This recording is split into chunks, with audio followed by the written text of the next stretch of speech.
order, please. This is the Village of Riverside Board of Trustees regular meeting for Thursday, August 15, 2019. The time is 7 o'clock. Please call the roll. President Sells. Here. Trustee Peters. Here. Trustee Gallegos. Here. Trustee Pollock. Here. Trustee Evans. Here. Village Manager Francis. Here. Village Attorney Mars. Here. Also present Village Clerk Haley, and it is my understanding that Trustees Hannon and Giza are joining us. They're on their way. And Yeah, Mr. Hannon's going to be here at 7:30, and All Mr. right. Gies is going to do his best to get here. All But we right. do have a quorum, so we will proceed. If you'll please join us for the pledge.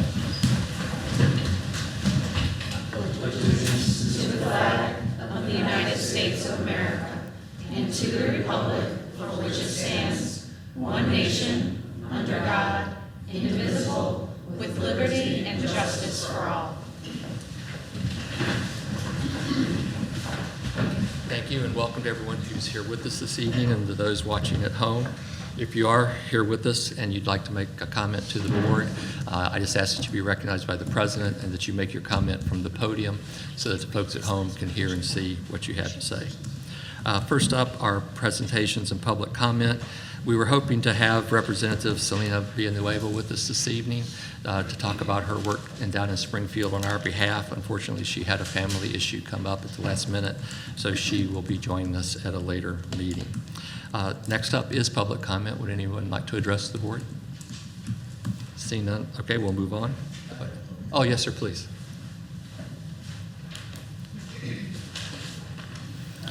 Good evening. My name is Dale Yates, 111 Groveland Avenue, Riverside.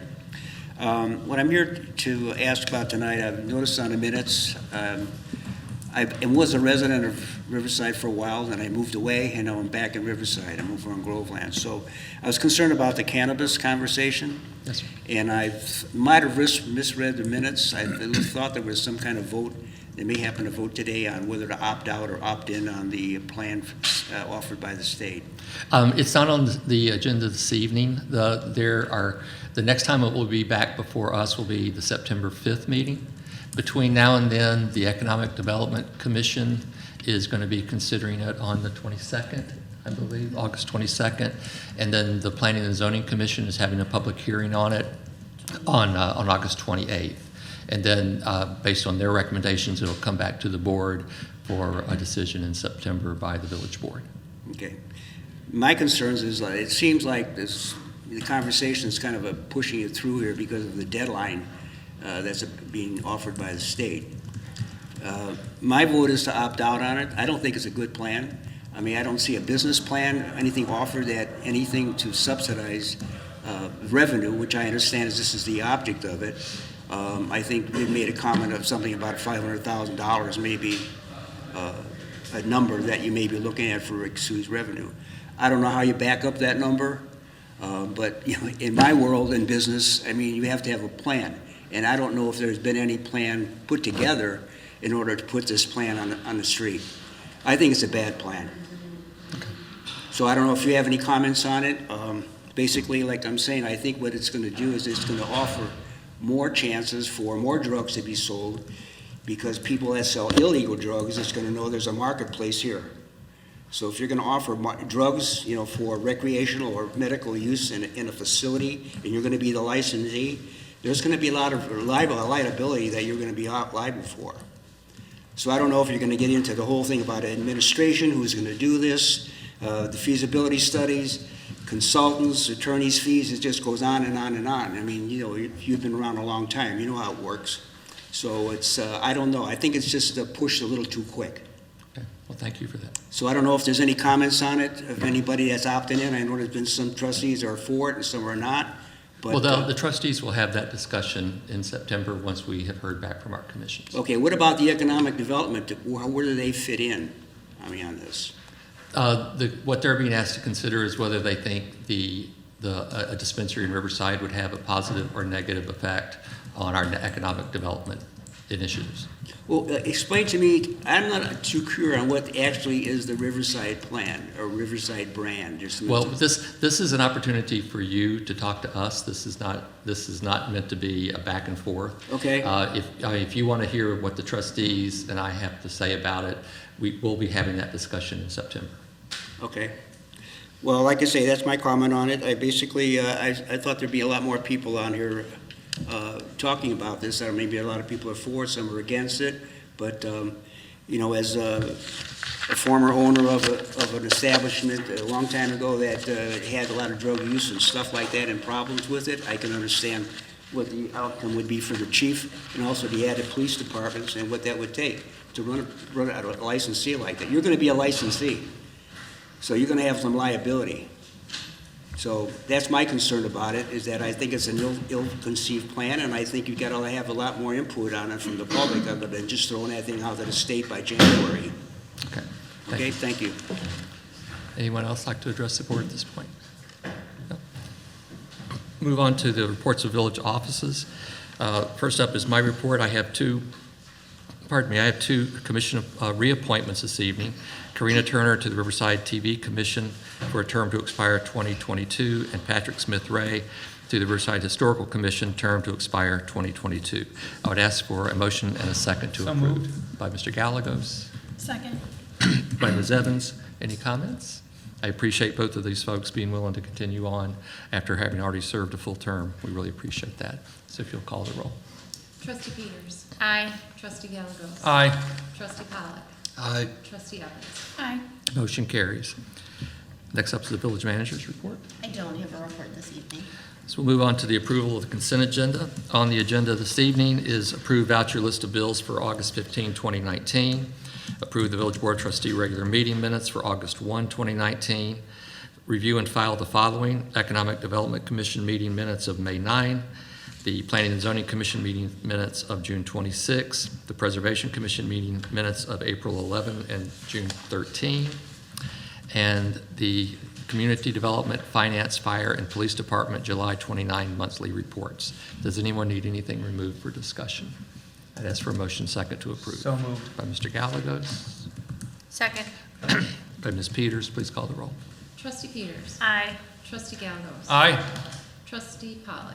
Aye. Trustee Evans. Aye. Motion carries. Next up, reports of departments, commissions, and trustee liaisons. Are there any liaison reports? Okay, we'll move on to ordinances and resolutions. First up is a resolution authorizing the execution of an agreement for assignment of mortgage between the Village of Riverside and Thomas A. Barr, and the acceptance of an assignment of mortgage to the Village for property located at 43 East Quincy Street. Manager May I Frank. speak, Mr. President? On this issue? Yes. Sure. My name is Steve Campbell. I reside at 372 Fairbank Road. With this new acquisition that's coming, I just have a question, because we were looking at operating in the red in the current year, it would, as if my memory serves me, and this is a $237,000 expenditure, which is being transferred from the general fund, but clearly it's going to come from some capital project. And then the build-out is going to be $400,000 if it comes in at cost.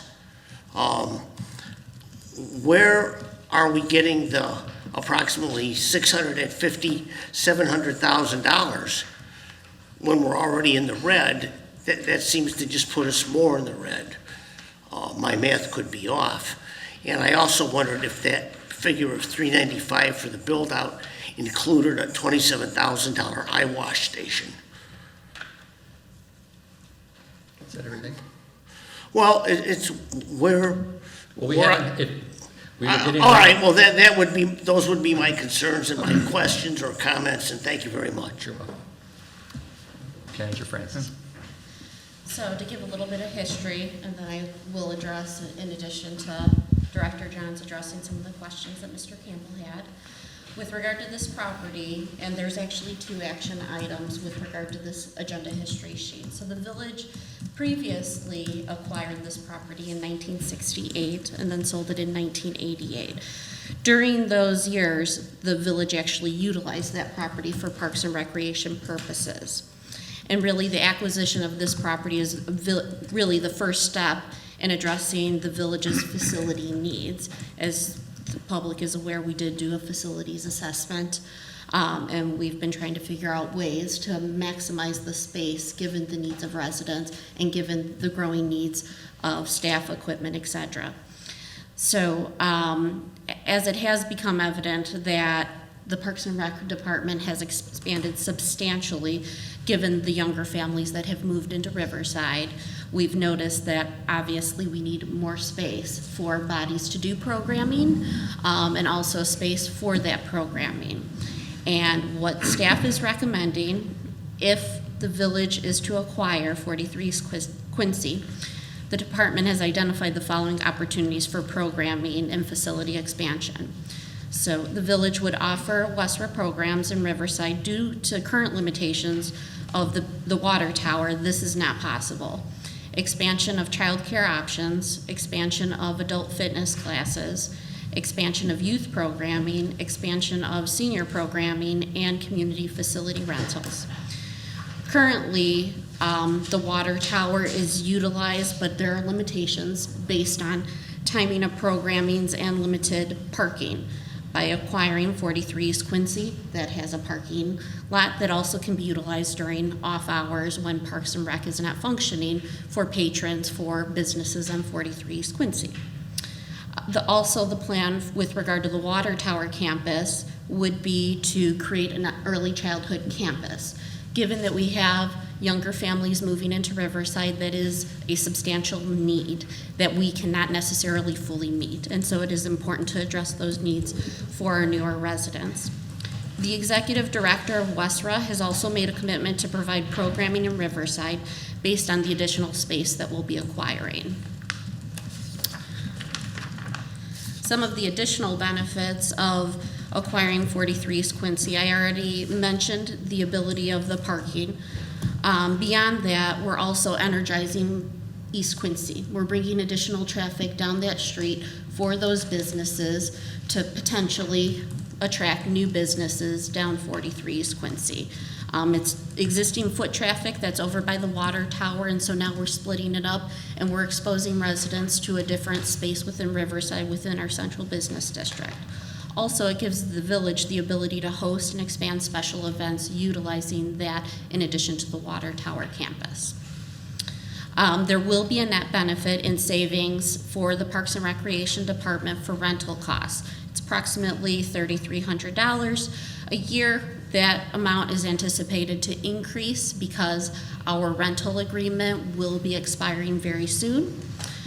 And then also Parks and Rec would repay the general fund $25,000 on average a year over the next 10 years to pay for the rehab of the facility. Additionally, if revenue comes in higher than expected, Parks and Rec would pay that off sooner. Also, once the loan is repaid with the additional revenue that they are deriving, those funds will then be reinvested in Parks and Recreation equipment, programming, special events, and also paying a proportionate share to maintain the village's green space. Overall, I think this is an excellent opportunity. Also, to address some of the other rehab costs with regard to the balance sheet, $145,000 from the Parks and Recreation assignment in our fund balance will be utilized for those costs as well, in addition to the $250,000 that the general fund will be repaying. And then Director Johns, I'm sure you have a couple of additional comments. Yes, the purchase of the building, and this is a couple items later, will be coming from the general fund, and there is a transfer allotted of $237,000. The village ended 2018 with an unassigned fund balance in the general fund of $964,000 in 2018. So it still is ample money to transfer to cover the cost of this. And just to confirm, we are not operating in the red, correct? Correct. Thank you. So I'd ask for a motion and a second to approve the resolution. So moved. By Mr. Gallegos, Second. by Ms. Peters. Comments, discussion among the trustees? Please call the roll. Trustee Peters. Aye. Trustee Gallegos. Aye. Trustee Pollak. Aye.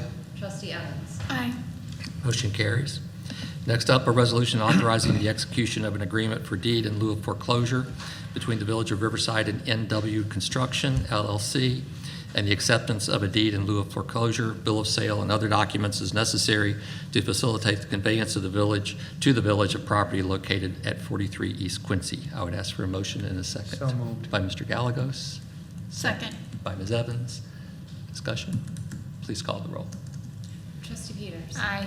Trustee Gallegos. Aye. Trustee Pollock. Aye. Trustee Evans. Aye. Motion carries. Item C, a resolution authorizing a $237,000 interfund transfer from the general fund to the capital projects fund to fund future capital expenditures. I would ask for a motion and second to approve the resolution. So moved. By Mr. Gallegos. Aye. By Ms. Peters. Please call the roll. Second, yeah. Trustee Peters. Aye. Trustee Gallegos. Aye. Trustee Pollock. Aye. Trustee Evans. Aye. Motion carries. So we're going to have to reverse this. At some point, somebody else has to make the motion. I know, Right? Next up, item D, an ordinance amending the text of Title 10 zoning. We just did that one. I have wishes to come back to. Okay, let me get it on the floor first. An ordinance amending the text of Title 10 zoning, Chapter 2 administration of the Village of Riverside zoning ordinance relative to the zoning administrator and zoning administration. Director Abt.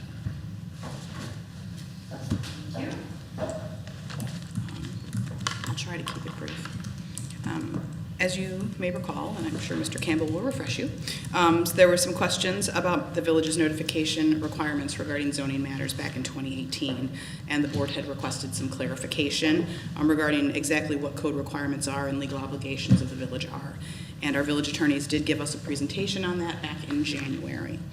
Based on some of the findings presented by our attorneys, staff is proposing that the code should be updated and clarified in regards to notification requirements, and should also be updated to reflect the village's current practices as it relates to processing zoning applications and staffing. Staff is also recommending additional changes for consistency and transparency's sake. The Planning and Zoning Commission has reviewed staff's draft amendments at their June meeting and then conducted a public hearing on the proposed amendments at their July meeting. They did recommend approval. Additionally, the Preservation Commission reviewed the proposed text amendments, as the Preservation Commission is required to review all text amendments to comment on whether or not they would have a negative impact on our landmark designation. And they found that any changes to this chapter would not have any detrimental effect on the landmark designation of the village. According to the provisions of the zoning ordinance, there are certain standards that are listed regarding text amendments. The Planning and Zoning Commission concluded that the proposed text amendments were consistent with the intent of the zoning ordinance, and that clarification and consistency and increased transparency would be a benefit to the community, and recommended approval. Unlike variations and special uses, not every standard that's listed in the code for a text amendment needs to be made in order to adopt it, so just so you're aware, but the standards are listed in the agenda history sheet before you. Additionally, since the meeting, we've had some additional discussions, and staff believes a small change to the designation of the zoning administrator needs to be made to the proposed amendment that was recommended by the Planning and Zoning Commission. The amendment stated, in the absence of a director of community development, the village manager or his or her designee shall be considered the zoning administrator. In order to accommodate potential long-term absences, such as a medical leave, the village attorney has recommended revising the language to say, in the absence of a director of community development or unavailability of the director of community development, the village manager or his or her designee shall be considered the zoning administrator. And that change is reflected in the ordinance that is attached for your consideration and vote this evening. I can go over in a little bit more detail what the text amendment entails if you'd like me to, but otherwise I'm happy to just answer any questions that you have. So let's first get a motion and a second. I'd like to motion and a second to approve the ordinance. So moved. By Mr. Gallegos. Second. By Mr. Pollock.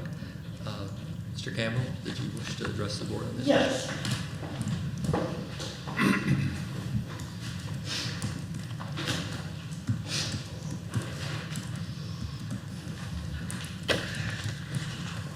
First, any of my comments are exclude any of the new elected officials to the board because they were not around when this has happened. So this does not relate to them other than providing additional information. As I have appeared before the board repeatedly and given advice or comments regarding the lack of due process, and as such, the questionable validity of what's being done. First of all, I would wish to read from our current code, which is in effect. This is 10-2-2-1 amendments. Initiation. Amendments may be proposed by pretty much anybody. Application. An application for an amendment shall be filed with the village clerk and entered into the records of the first meeting thereafter of the village board. Now, my understanding of the word shall from a legal standpoint is it's a command. It's not optional. It's not you can do it or not do it, but it's a mandate. In all of the text amendments that have been passed, including the current one, this condition of the code has not been completed properly. So that would be the first defect. It also says a copy of such application or applications shall have drawings of property proposed for rezoning. Now, then we go on to 10, and by the way, that's 10-2-2-1C. Now we're going to go to E. Notice. The village shall give notice to the persons to whom the current real estate tax bills are sent. All such notices shall be in writing and shall give the number assigned to the application and the place and purpose of the hearing. Now, when these text amendments are made, they affect the entire village and as such affect every property in town. I would think that the board had experience with this from the vacation rental issue where pretty much you made a commercial use a right of use in the entire village. Clearly, there were issues with the use and that was repealed. But these are issues that are required by the village code, and in reading the code repeatedly, I can't find anything that exempts the village board from requirements. So this is a big problem because it actually denies the residents of the village appropriate due process as required by the code. In addition, I have issues with the zoning administrator because, and this has nothing to do with Sonia personally, it would, if I was the one that was going to be changed into the zoning administrator, I would still have a problem. This is incorrect according to process. It makes one individual responsible for everything from step one till the final step. Because if someone is unhappy with the zoning decision, then they would go by the community development director, they would go to the zoning administrator. So it seems to me if I complain to somebody about their own actions, that doesn't really provide an objective platform and forum to have my issue considered. In addition, then it would go to the plan commission further. And the fact that the zoning administrator is also the secretary to that commission, and clearly there is a close relationship between that person and the commission that would be deciding on the action. Again, this seems to deny due process to the residents of the village and presents conflicts of interest. Now, I have examples of that close relationship where there was a public hearing on a text amendment and the community development director was in fact the petitioner. There was the trustee liaison was there, Trustee Sedovy at the time, and the chair asked Trustee Sedovy if he was going to speak because he would need to be sworn in, and he stated that he wasn't. And then the chair looked at the petitioner, who's also the secretary of the commission, and said, "Oh, do you need to be sworn in?" And the reply was, "No, I'll be honest," and everybody had a good chuckle. The petitioner is a witness and is required to be sworn in under state law, and again, this wasn't done. There was another occasion where a commissioner asked if they could vote, on meetings, on minutes that they weren't at the meeting, and the village attorney replied, "Oh yeah, the secretary takes good minutes." This is just not the way that the process should be run, whoever's in the position. And the residents, the changes that are proposed to the zoning ordinance, which once again has been done in a manner not compliant with the village code that's in force, it just makes all those little inconvenient points for the board to do text amendments go away. Although I don't see how that erases the shortfalls and the errors and the substandard performance of all the previous ones. This isn't legal. The village doesn't have the authority to change the process. If I might refer now to, I don't have the actual minutes to the seminar that was done, the special joint meeting. But in that, in the minutes, the village attorney actually states that these close relationships are not good and that there is a certain quasi-legal quality to these. And he makes statements about notice and about how it has to be followed. And then he makes the statement in the village board meeting, I don't believe it was you, Mr. Mars, but Mr. Molina, that said the village has done the minimum notice requirements, which directly contradicts what's in the seminar meetings. So these contradictions also concern me because it seems to me that the village attorney's job is to work for the village and make sure that we are compliant with the law, as opposed to making up stories on why we're not compliant with the law, but it's okay. It just doesn't make sense. You know, and the thing is I've been up and said things about this previously, and the only change in behavior is for you to come up with more text amendments that remove the uncomfortable parts of altering the text. And you don't take out notice for any other thing except text amendments because you don't amend the maps. Trustee Pollock, I believe at that meeting also says that he views things through the lens of if we give somebody something, I assume that he's speaking about variations and special uses, that if we give it to one, that we should give it to all. That shows a complete lack of understanding of zoning and how it works. There are unique and special circumstances that warrant the village granting entitlements, changes, and additional things that would not be allowed under the code. But because we give it to one doesn't mean that everybody deserves it. If so, then why have special uses or variations? And this is such a sham in terms of process and the residents of the village getting due process and getting notice and being well informed. It does nothing for transparency, but definitely does a great deal for opacity. And even the notices that you've published, that the Plan Commission is going to consider these including but not limited to. You can't put a notice in about changes to the zoning code with not limited to, like you could just go free range.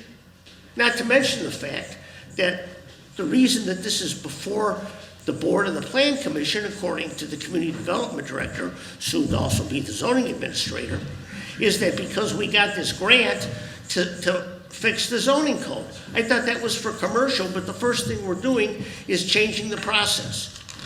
In addition, Attorney Mars makes the statements in some of the literature that I have that as far as notice and other issues, that it's in the village code and the village derives its authority from the state law.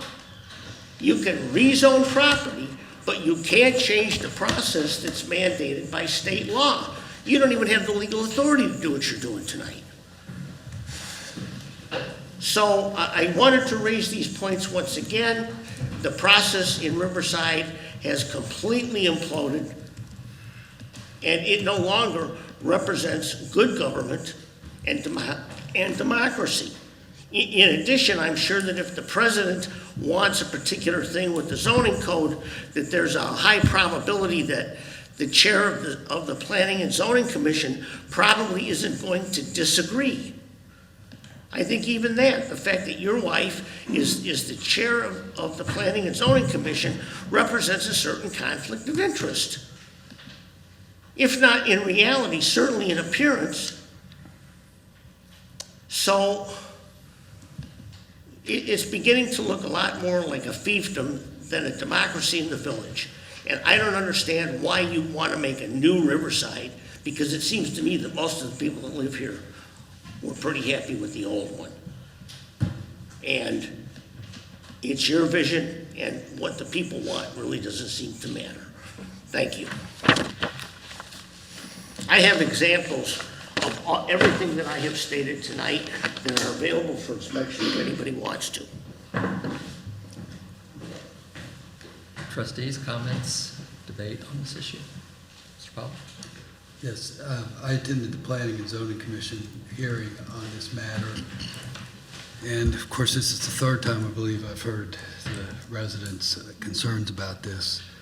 The amendments that are being recommended by the Planning and Zoning Commission are housekeeping amendments. They're just cleaning up the code to reflect best practices.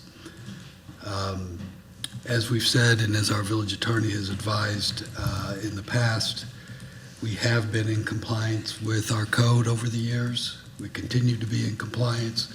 We meet or exceed all standards for compliance in terms of notifications, in terms of filings, in terms of process. I find these comments to be irresponsible, misleading, gross misunderstanding of the process. And I just hope the public is aware that we are doing things above board, in compliance with codes, with full notifications at all times. We've always done it that way, and we will continue to always do it that way. We have great legal advice from attorneys, Kleinthorpe and Jenkins, who always make sure that we are following all proper legal procedure. As I said, this is just a housekeeping amendment to clarify and clean up some of our procedures, and I'm ready to take a vote on it. Other comments? I would be interested, just to clarify for the record, again, what your response is regarding, Attorney Mars, regarding the notice functionality that Mr. Campbell discussed. We've talked about it several times, but I feel like particularly when the information keeps coming up, it's better to have, or maybe just refer us to the meeting minutes that we need to go look at if you're a resident. I just want to make sure the residents have access to the village's response to that. Yeah, absolutely. If you remember, in response to some of these same comments and similar comments, Attorney Molina and I gave a presentation, I believe, at January 17th meeting, something like that, on notice for zoning, in particular text amendments due to the concerns there. Attorney Molina and I have discussed this at length. We're confident that the village has complied with statutory requirements, due process requirements in the various text amendments that have been passed in the past few years. Trustee Pollack is correct when he says, what we're largely trying to do here, and some of it is a response to these comments, is take out some of the archaic language in the code, make it consistent from one type of zoning relief to another, make sure we have a clear process about designating the zoning administrator, all those sorts of things, and in some cases adding those, making sure that we're going to post signs on properties that are going to have a special use or a variation or a map amendment, because it was only one of those three previously. So we're trying to add notice where appropriate.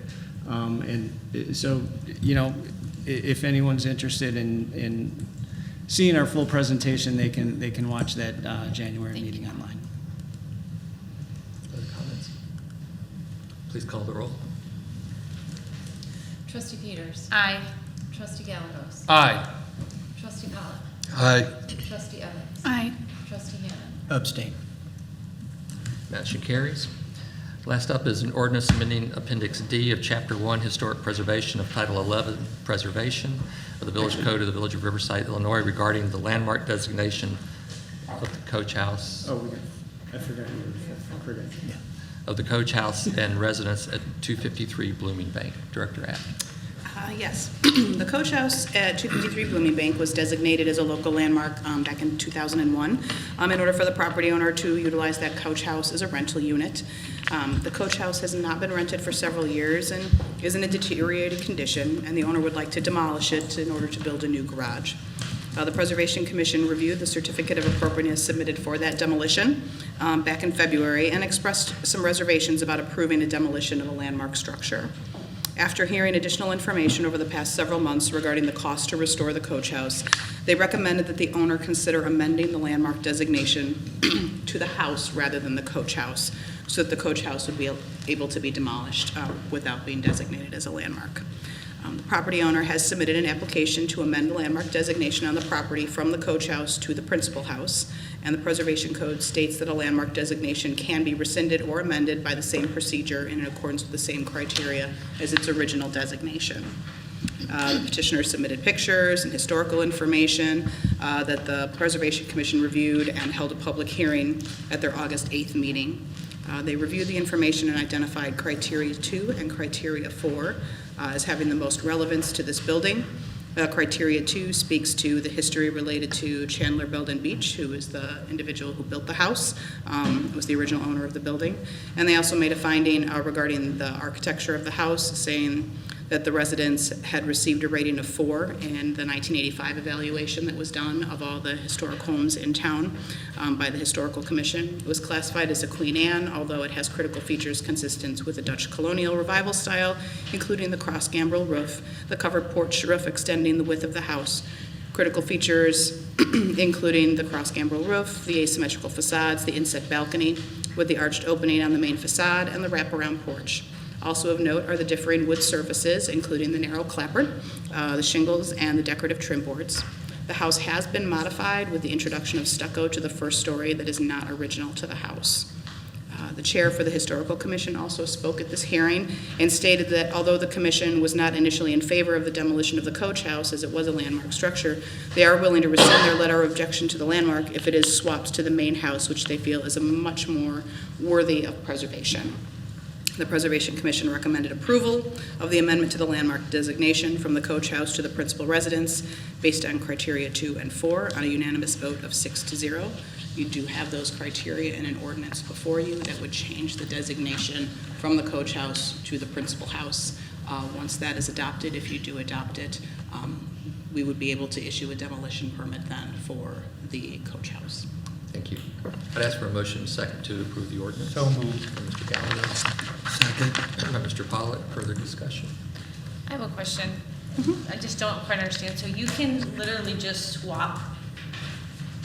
Well, you have to do due process. Okay, yeah, it just seems like that's So we're counter not the doing- whole concept of a landmark. So maybe that's fine. I'm sure you figured this out instead of doing, getting rid of one and creating a whole new It one. allows an amendment, and so in that, we decided that we could change it from designating the Coach House to the principal house. Is that because it's on the same property? Okay. But like, if I wanted to switch, if I had it, I'm gonna switch my neighbor, we can't do that, right? That's because different Right, property. Okay, correct. all right. That's just very interesting to me. Okay, sorry. I'm full of questions tonight. I would like to thank the Director Abbott and the Preservation Commission and the homeowners, because I know a lot of effort went into this, and ultimately both the village and the homeowners are benefiting from the outcome. So thank you. I agree. Please call the roll. Trustee Peters. Aye. Trustee Gallagher. Aye. Trustee Pollock. Aye. Trustee Evans. Aye. Trustee Hanna. Aye. Motion carries. Thank you. And thank you, Ms. for being here. So we'll move on now to considerations. We're starting our discussion tonight of the capital improvement plan. This is step 1 in our annual budget discussion. So we're going to start with capital expenses this evening. Director Johns is going to lead us through it. Presented before you tonight is the village's 10-year capital improvement plan spanning fiscal years 2020 to 2029. Each department has submitted project requests to be included within the plan, which are then prioritized and adjusted by the village manager. The summary of projects is attached, as well as additional documentation for each project. The plan presented before you includes $3,670,700 of projects for fiscal year 2020, of which approximately $480,000 will be funded by the Water and Sewer Fund, $290,000 by the Motor Fuel Tax Fund, and $68,000 by the Parking Fund. Are there any specific questions on the plan document before you?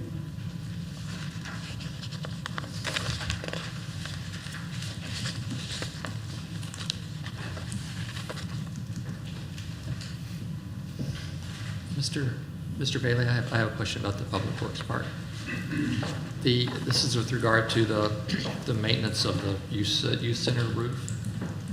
Yes. So it says deferred to 2021. So is that 20,000 expected to be expended in 2020 or? What we're creating is a fund to, taking basically the funding out of the operational budget because it's so variable, and creating I'll say a fund within a capital program in case there are issues. Okay. And it's just a repair fund.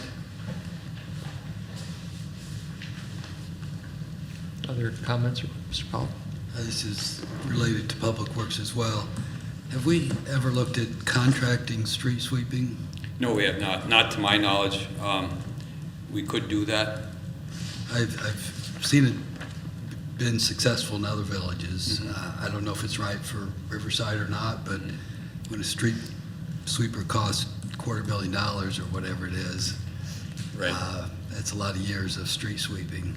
It is. So We could look further into that. One of the things that makes Riverside somewhat unique for our street sweeping is we do leaf pickup during fall, and the street sweeper's going at least 2, sometimes 3 weeks steady.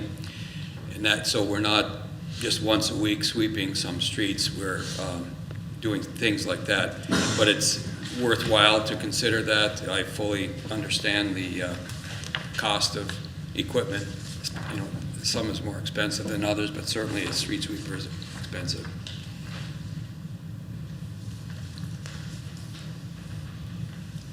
Do you know if any of our neighboring communities contracted out? I'm not aware of any. I'll find out. Yeah, that'd be worth looking into, I think. Or is it conceivable for a piece of equipment like this to be shared by communities? And if it's only being used, I think it was, 75 days a year by us? Right. It takes 2 parties, to make it work.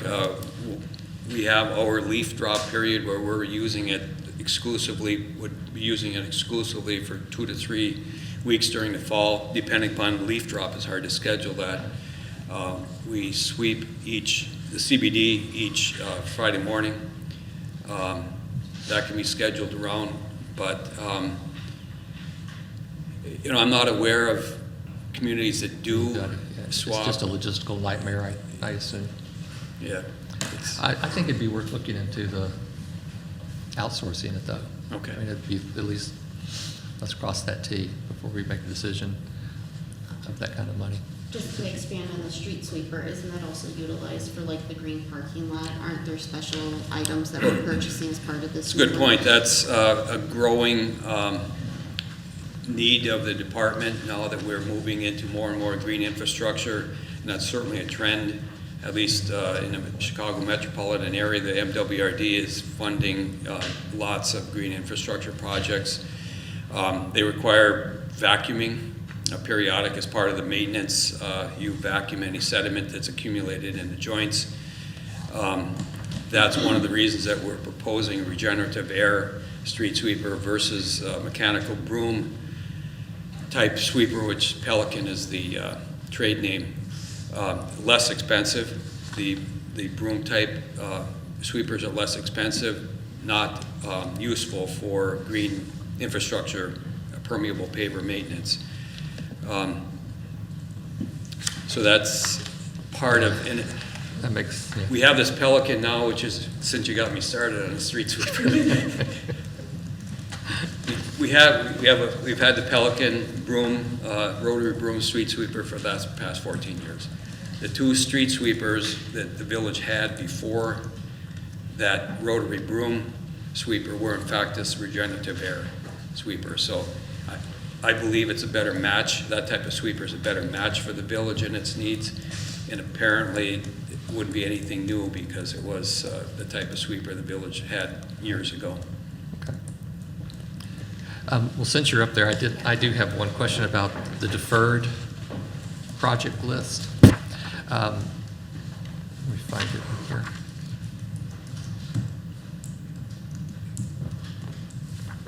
This page. It has to do with the putting here we go. 14 outlets to be used for the train station rental. So this has to do with putting outlets in the train station, which I think now there are like one or two, right? They're all on the east end, They're really that where one the end. restaurant used to be. It seems to me that because I know when we've had events in there, this is a recurring issue. Is there a middle ground here? Is there a way, instead of doing all 14 outlets, I mean, could we strategically locate outlets within the building so that when we have special events, people could have access to electricity? Yeah, I suspect a lot of that cost is really getting the electricity from the east end of the building to the west end.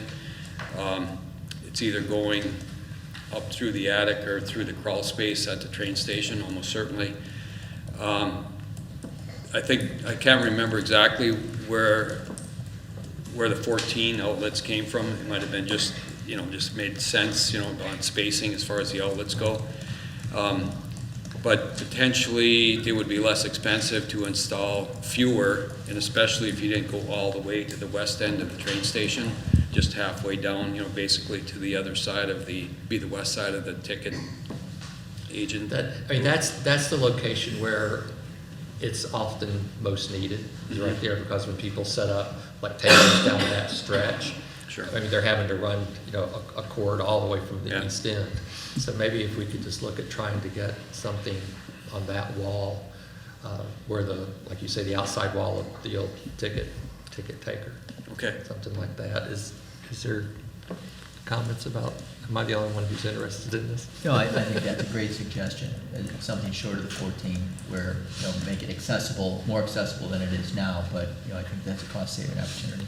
Because the other thing to keep in mind, this goes back to the 43's Quincy discussion earlier. One of the things another benefit of that is right now, Parks and Recreation uses a substantial portion of the train station for storage. Once they are in their new facility, that will open that space where Solamici used to be. It will open that space up for potential development for like a coffee shop or something like that. So that's a kind of an added bonus. So we might want to keep that in mind as well when we're looking at the electrical issue. Right, that's a 1910 building that we're trying to move into the current era, I guess, as far as supporting activities. Anything else, trustees? I have one more. Please. For Mr. Bailey. The Swan Pond walking path, Mhm. we talk about getting a grant potentially for $350K, but you have 500 budgeted. What's the, how are we handling it? Maybe that's you. Sorry. It was under Public Works, so I just presumed. Yeah. If you go to, and sorry, we're skipping ahead a little bit, page 320 of your packet. You're welcome to stay, Ed. There is a capital projects funding. So 350 of it we're getting from the state. Well, 350, there is a capital grant from the state specified for a permeable walking path. Right. We have also been granted a $100,000 grant for green improvements. Right. So if the board wishes to use that $100,000 for green improvements, that would help to fund, the difference for that capital grant. And we're still researching what kind of path it would actually be, right? Correct. Okay. This was a preliminary estimate of 500,000 by village engineers. Right. Okay, that's helpful. I just wanted to get that number down a little bit. I did have one other question too. The trail, the Salt Creek Trail extension. Yes, that might be you. Sorry. Is that something that Riverside is bearing? Because I know it goes through obviously several different, so how is that working? How are we splitting things up? Well, we will have to negotiate that with our partners, but at this point, WCMC has allocated STP funding for the preliminary engineering, which is wonderful because preliminary engineering for this, with it being in the floodplain and the floodway, is extremely expensive and does not typically qualify for any sort of grant programs. So being able to use that money for this, but they do need a sponsoring local agency. They can't be the local agency for the project. So if Riverside steps in and serves as that local agency, the money would kind of be funneling through us, and we would be entering the agreements, and then we would have to enter into intergovernmental agreements with the Forest Preserve, Lions, and Brookfield to figure out how we divvy up the remaining, the local share of the cost. So depending on how we are able to negotiate that, we can divvy up the costs. But basically, as invoices come in, they would be paid by the Village of Riverside, and then we would seek reimbursement from the partner agencies. Okay, but the total cost for phase one engineering is 83, or is that what you think would be allocated? I mean, you're guessing. 83 would be our local share, based on the estimates at this point for, Okay. you know, we've got very preliminary estimates on what preliminary engineering would be. And so I believe it's a 70-30 split, and so our 30% would be that 83,000, and that would be divvied amongst the four The parties. 83 gets split up? Yes. Okay, sorry, that's what I was trying to figure out. Okay, thank you. So so to that point, if the 83 isn't our cost, shouldn't we have our cost in here instead of the entire amount? It's a little bit more of an accounting question, since we are actually expending the 83 and then billing the others. It's 83,000 in our expense, and then we will get revenue reimbursement. But you're correct, the net is lower than the 83. That's the kind of answer you used to give. I still get that. Okay. So that Anything cash else? will still be flowing out, but we will at least then get reimbursed from the other And we communities. would get, the reimbursement's a guarantee, it's not that we're We taking this off. we have to enter into the agreements with the Right. other communities and all that, Okay. so, but yes. And we've done similar IGAs, if you recall, I think it was earlier this year, we did an IGA with Western Springs, and they were the lead on an STP. That's They're correct. doing a master For their plan master for the plan. region, so they're the lead agency. They bill, well, we just actually agreed to issue them a check, and then they handle and facilitate reimbursements and billing and all of that. Okay. And I just have to say, there is this is work for our staff to have to do this, but WCMC specifically approached Riverside. And I think that's a testament to the staff that we have, because they appreciate that we have the competence and we're doing right. So be careful what you ask for. Okay, other comments or suggestions, please? Ron's not here tonight, but in Parks and Rec, I noticed a line item for some playground upgrades, which I think would make a lot of parents happy, especially for kids 5 and up. I know that the Parks Board is working on a plan, and I look forward to seeing what they come up with and seeing how maybe we can make that fit in our plan this year. Yeah, I'm glad you brought Parks and Rec up, because I wanted to clarify something. On page 226, there's a $25,000 expenditure, and it says expand water tower program room to include office space. That's a little misleading, what they're, because it sounds like we're trying to create office space, and we're doing the exact opposite.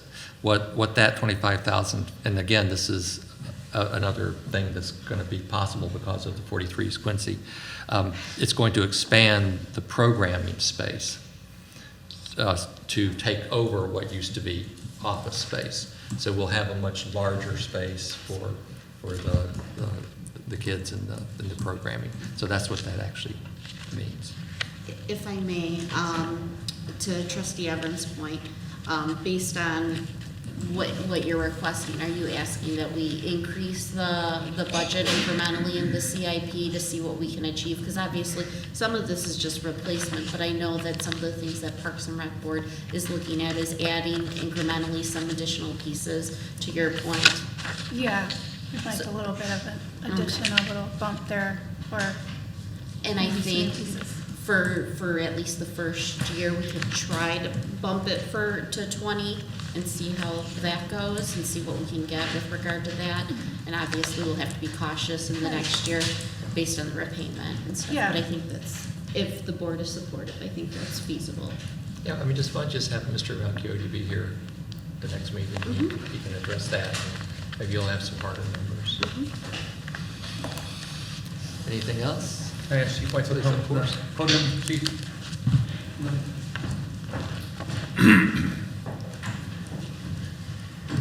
Would you mind sharing some insight on the wear and tear that your police vehicles go through on a daily basis for us, please?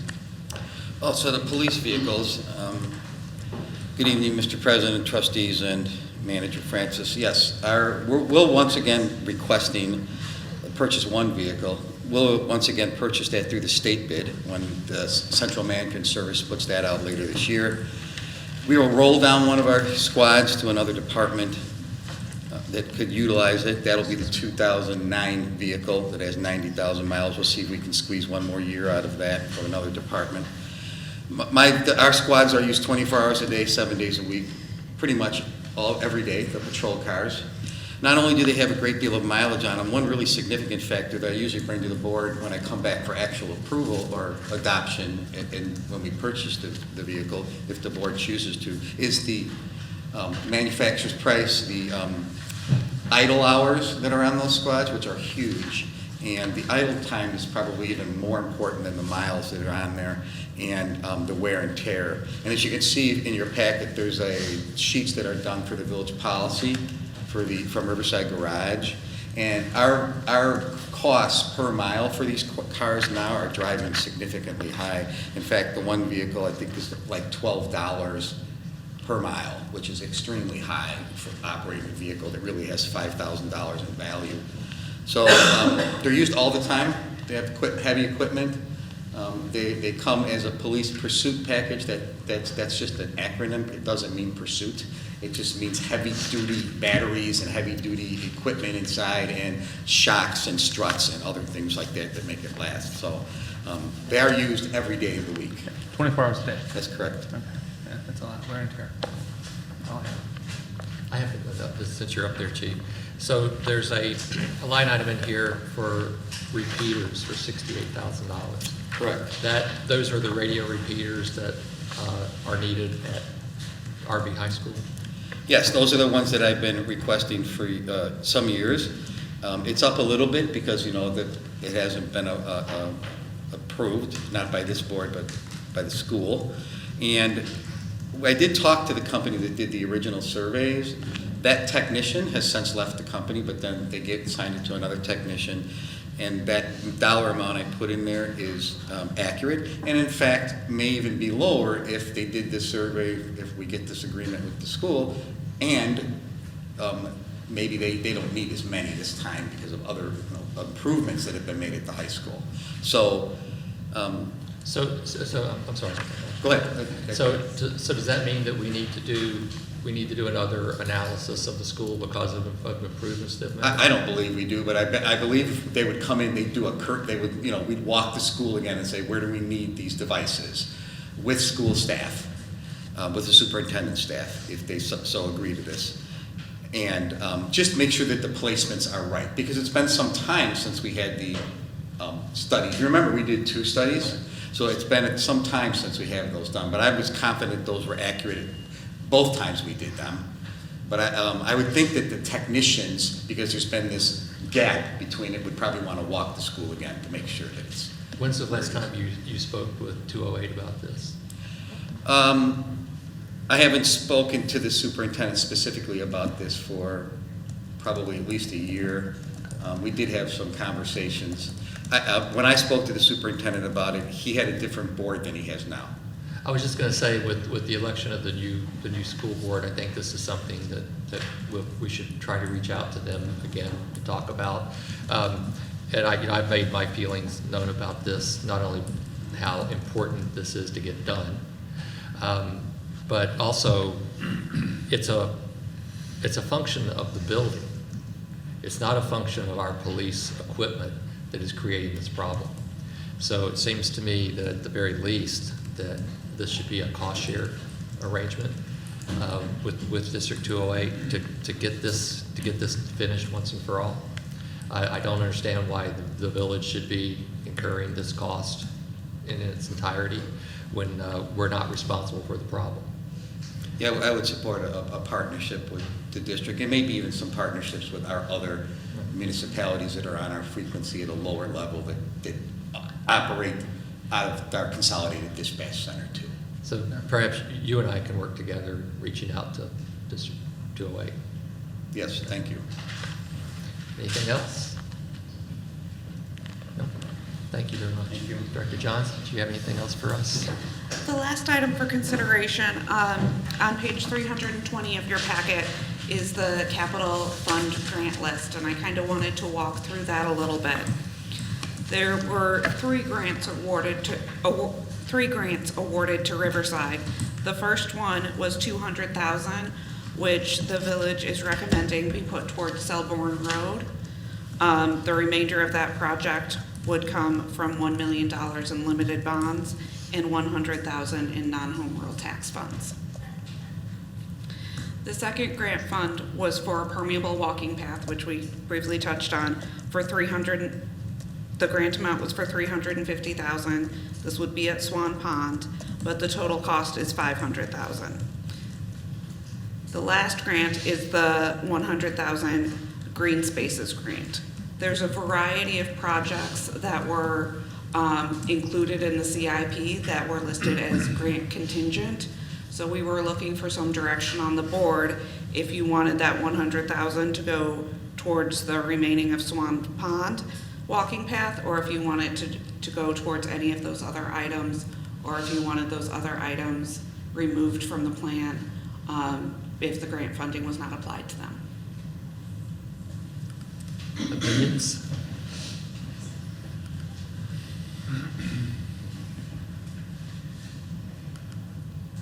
Well, my opinion is we should look elsewhere for the $100,000 for the walking path. I mean, we're really good at finding things that, especially with regard to stormwater management and green infrastructure, because these other things are needed. I mean, the Guthrie Park Electric is needed, the Centennial Fountain, the gateway landscaping, I think, is very important to get done. So I would allocate. I would leave all of those in and use the $100,000 for that. Perhaps the balance, of what's left, that could be put toward the permeable path. But I think we should try to explore other opportunities with regard to the Swan Pond path, see if we can close that gap in some way. I agree. I agree. Somebody seeing shaking heads over Yeah. here? The Yes. Metro planting beds, was that something, we didn't have that in our budget at all, so that was just gonna sit, if we didn't use this fund, would it just be sitting there I believe. empty? Just trying to understand what that, I guess, terminology means here. These are not the new planting beds that went in, these are the existing planting beds that are right up against the building Oh, okay. on the south side. So Okay. the new planting beds, landscaping is going in as a part of the intersection improvement So it would be project. green, making those planting beds green, It- or just adding? It would be kind of redoing them Okay. and making them a Got little it. bit more Okay, designed. yeah, got it, okay. No, I agree. Anything else? Thank you very much. Anyone have any new business? We have no need for an executive session, so I'd ask for a motion second to adjourn. So moved. By Mr. Gallegos, Second. by Ms. Peters. Please call the roll. Trustee Peters. Aye. Trustee Gallegos. Aye. Trustee Holland. Aye. Trustee Evans. Aye. Trustee Hatch. Aye. Meeting is adjourned. Thank you and good night.